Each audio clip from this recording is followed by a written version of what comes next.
Magandang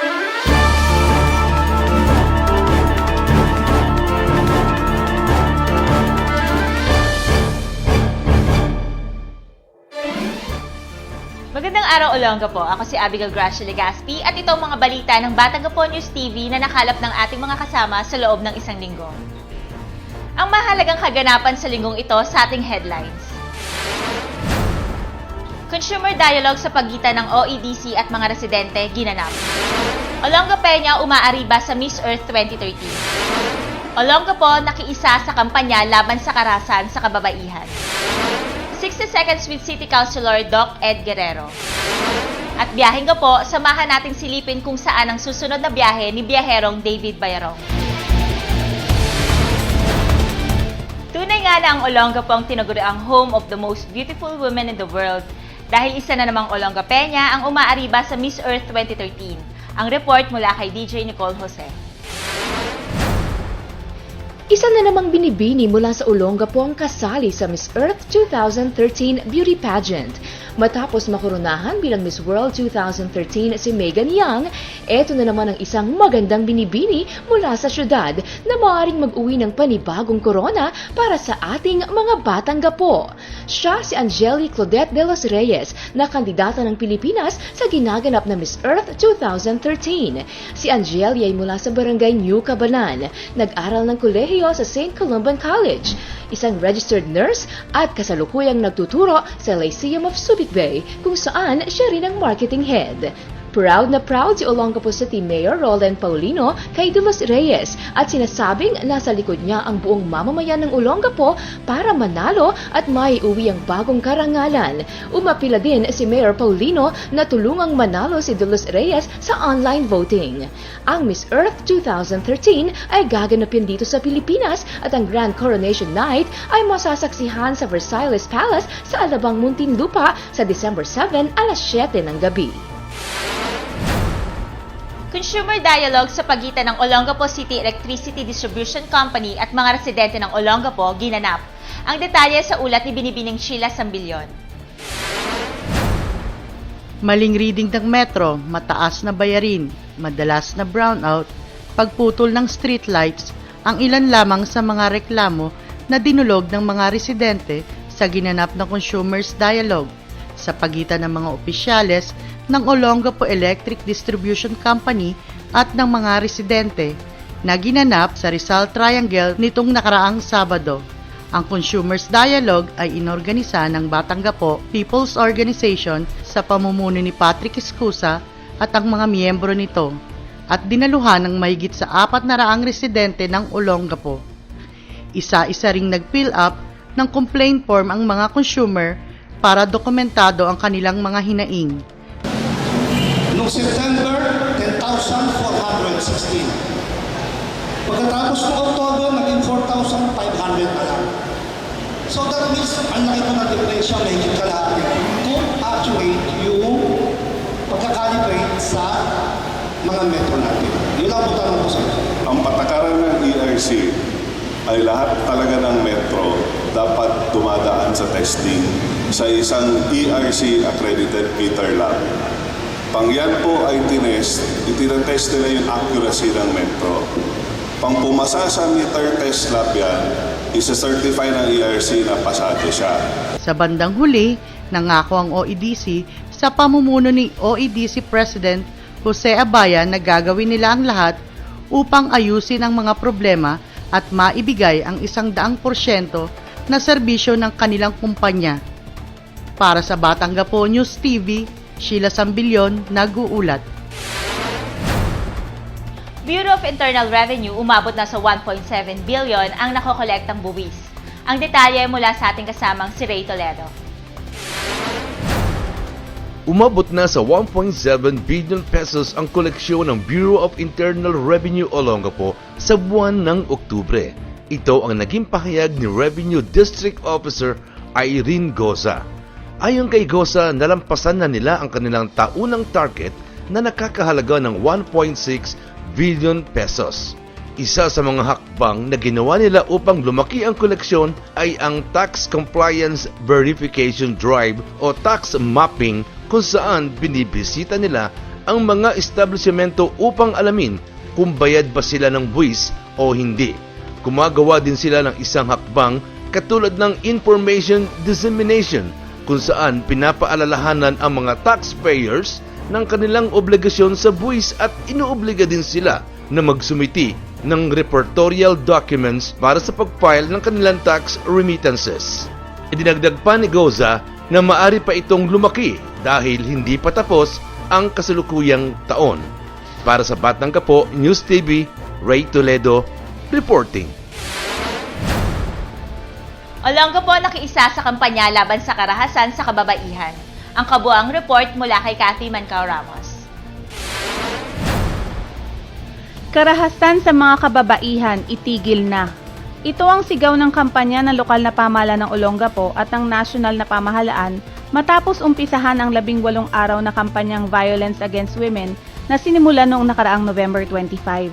Meron po tayong Gender and Development Council na ordinansa po na ating ginawa para sa lungsod ng Olongapo na kumakatawan para sa karapatan ng ating mga kababaihan at gayon din po yung ating mga kalalakihan, kabataan na talagang sila po ang tututok para po pangalagaan ang ating mga mamamayan dito sa lungsod ng Olongapo.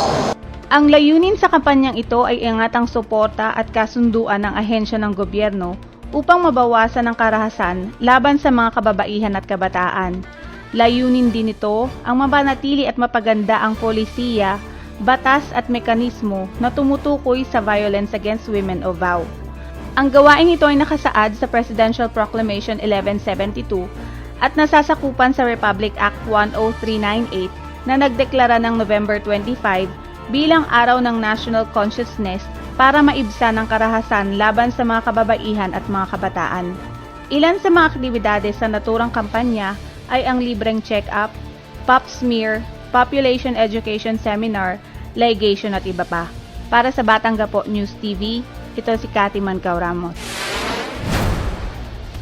Libo-libong mga volunteer ang lumuhok sa kick-off ng Buwanang River at Coastal Cleanup na naglalayong panatilihin ang ganda at pakinabang ng ating karagatan sa Subic Bay area. Ang activity ay joint project ng Subic Bay Metropolitan Authority, Olongapo City Government sa pangunguna ng ESMO, Subic Bay Workforce Development Foundation Incorporated, DepEd at iba pang NGOs. Ang unang sabak ay sinalihan ng 2,000 mga estudyante, empleyadong pampribado at publiko at mga miyembro ng community organizations mula sa Subic Bay Freeport Zone at Olongapo. Kanya-kanyang linis sila sa kanya-kanyang lugar tulad ng mga beach at mga main channels ng Olongapo, Kalaklan at Kalalaki River channels. Ayon kay Roberto Garcia, chairman ng SBMA, ang project ay paraan ng SBMA na panatilihin ang kalinisan ng kapaligiran at mga ilog nito na tulong na din sa lahat ng stakeholders na nakikinabang sa mga ito. Ang mga beaches ay attraction na nakakapagpaakit ng mga turista. Isa ito sa dinadayo sa Subic at Olongapo. Ang naturang beach cleanup ay gaganapin tuwing pangalawang Sabado ng buwan. Ayon sa mga organizers, lahat ay imbitado na dumalo sa naturang beach cleanup.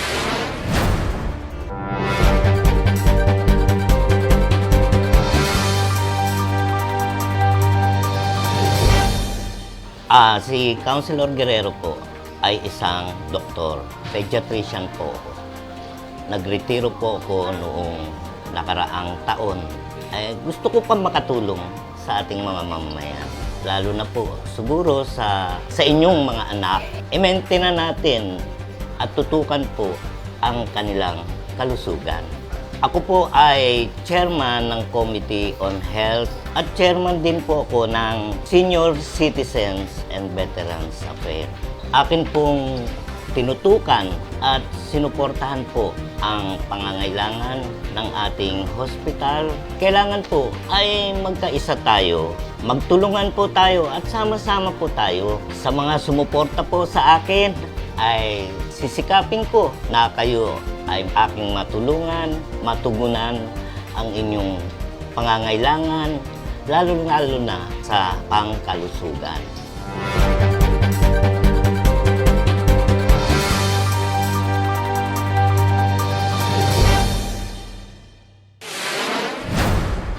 Istorya ng pagmamahal sa musika at paglinang ng angking kaalaman ang ihahatid ni DJ Nicole Jose, tumugtog kasama ang ating sikat na Batang Gapo.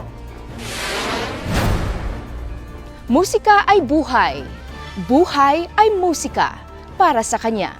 Sa musika niya na ibabahagi, mga salitang hindi niya mabigkas, hindi niya maisalabi. Atin pong kilalanin si Kuya Gigi, ang ating The Master Pianist.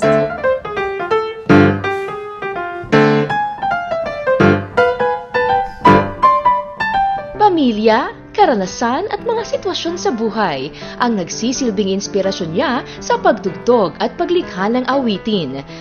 Para sa akin, ang music is buhay ko yan eh. Hindi ako makakasurvive na isang araw walang music na naririnig sa akin. Hindi ako makakatulog kapag may music ako naririnig. Kasi habang naririnig ko yun, pinag-aaralan ko kung paano ginagawa. Titik pati musika, saglit lamang niyang gawin. Marami ang bagay akong ginagawang inspirasyon dyan, yung mga experience ko sa buhay. Storya ng isang tao, halimbawa yung pagmamahal ko sa asawa ko, yung mga ganun, sa kaibigan ko. Siya si Gerardo Almine. Nagsimulang maging isang musikero sa edad na 17. Gitara, drums at keyboard o piano ang kaya niyang tugtuging mga instrumento. Hindi naman po naging madali yan para sa akin sa simula. Kasi unang-una, pag nag-aaral ka, napakahirap talaga mag-aral ng piano. Wala halos magturo sa'yo. Talagang pipilitin mong matuto ka mag-isa. Desidido ka dapat, determinado kang matuto. Kung gusto mo talagang matuto. Nasubukan ding maging isang photographer, internal security at data encoder. Sadyang music lover at ang hilig dito ay nagamit niya sa pagtatrabaho sa iba't ibang mga bansa tulad ng China, Japan, Dubai, UAE, South Korea at Thailand. Huwag kayong mawalan ng determinasyon na matuto dahil once na matutunan nyo yan, iba pa ang marami pa kayong pwedeng magawa. Although mahirap yan, magsikap kayo. Hindi lang yung natuto na kayo ng konti, okay na. Marami pang matututunan. Kailangan isa puso nyo yan. Ilan ng awitin ang nalikha niya. Humiling akong magawa ng isa at ako'y napagbigyan ng buong tuwa.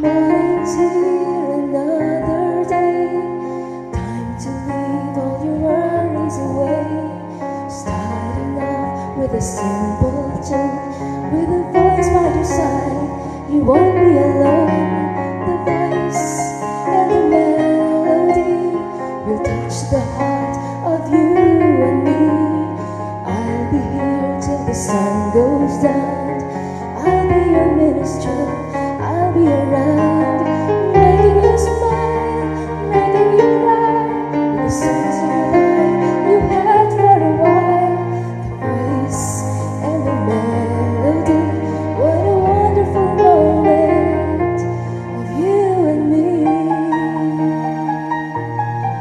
Kagalakan, kalungkutan at iba pang damdamin.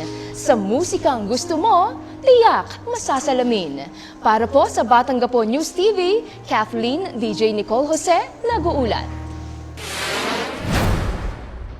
Sa biyaheng gapo, samahan natin si biyaherong David Bayarong mamasyal sa isang sikat na hotel sa kahabaan ng Baloy Beach, ang Wild Orchids.